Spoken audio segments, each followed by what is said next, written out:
মাঠে ভাজা গরম গরম মুড়ি, মৌ মৌ গন্ধে ধোয়া ওঠা পিঠা আর হারাতে বসা গ্রামীণ ঐতিহ্যের নানা খেলা ও বায়োস্কোপ প্রদর্শনীর আয়োজন করা হয় টাঙ্গাইলে। নানা ধর্মের মানুষের মিলন মেলায় মোংলায় পিঠা উৎসব হয়েছে। মানিকগঞ্জ নেত্রকোনাতেও হয়েছে পিঠা উৎসব। ডেস্ক রিপোর্টে বিস্তারিত। হারিয়ে যাওয়া বায়োস্কোপ প্রদর্শনীতে কৌতূহল জেগেছে শিশুর। নানা অবাক প্রশ্ন তার, যেমন তার বাবার কাছে জানতে চেয়েছে মুড়ি কোন গাছে ধরে। ঢেকিতে ধান ভানা থেকে শুরু করে মুড়ি ভাজা পর্যন্ত কার্যক্রম দেখে শিশুটির সে উত্তর পেয়েছে।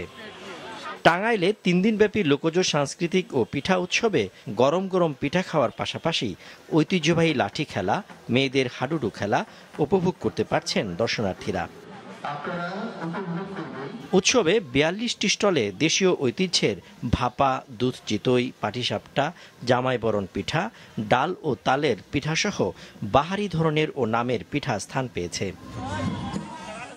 গ্রামীণ রকমারি পিঠা বাঙালির জীবন ও সংস্কৃতির এক অবিচ্ছেদ্য অংশ।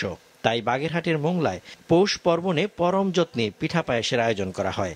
পিঠা বানানো ও খাওয়ার ধুম চলে সকাল থেকে রাত অবধি।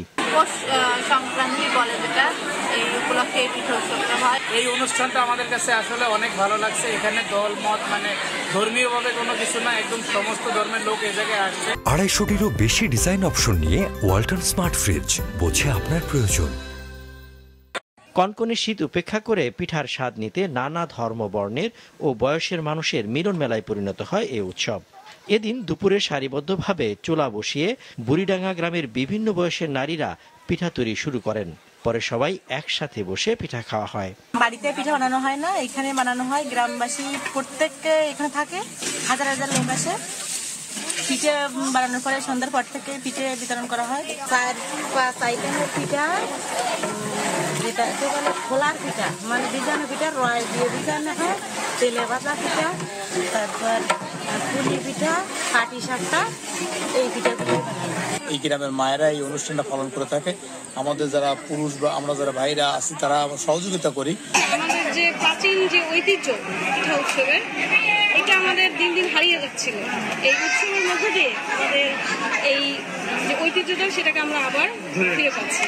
তারুণ্যের উৎসব উপলক্ষে মানিকগঞ্জ ইসলামিয়া কামিল মাদ্রাসায় দিনব্যাপী পিঠা উৎসব হয়েছে। এর উদ্বোধন করেন জেলা প্রশাসক ডক্টর মনোয়ার হোসেন মোল্লা। মাদ্রাসা শিক্ষার্থীদের হাতে তৈরি প্রায় 7 শতাধিক প্রকারের পিঠা স্থান পেয়েছে প্রদর্শনীতে। নেত্রকোনায় দিনব্যাপী গ্রামীণ ঐতিহ্যের পিঠা উৎসবে 18টি স্টলে নারী উদ্যোক্তারা ঘরে তৈরি পাটিসাপটা, পুলি, পোয়া, চই পিঠা, নারকেল পুলি, জর্দা পোলাও, শামুক পিঠা, ভাপা, চিতই সহ 1/2 শতাধিক ধরনের পিঠা নিয়ে আসেন। এছাড়াও নারী উদ্যোক্তারা নকশি কাঁথা, 3 পিস, শিশুদের কাপড় বিক্রি করেন। সজীব সাদিক, মাছরাঙ্গা নিউজ ডেস্ক।